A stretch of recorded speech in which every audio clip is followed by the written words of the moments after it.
this video, I want to talk to you about my workshop on strategic planning.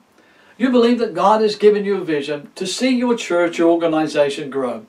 Now you basically have two choices. You can work as hard as possible, chase every idea you can think of, or you can slow down.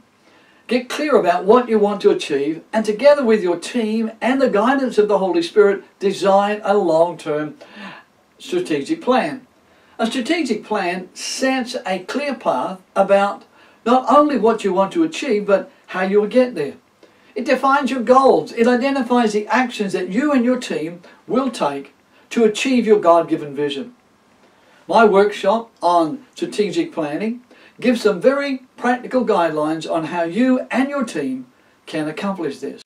In this workshop, your team will learn how to develop and set a clear 5-year vision and mission. Effectively use a SWOT analysis and church growth matrix to examine your departments and to identify resources needed both now and in the future. Set long-term and short-term objectives, goals and action plans that move your organisation or church from where it is now to where God has for it in the future. And finally, how to develop a marketing plan that builds an awareness of your presence in your community. To book this workshop, you can contact me by email or by phone. I'm happy to discuss with you how this workshop can be held in your church or organisation. Thank you for listening.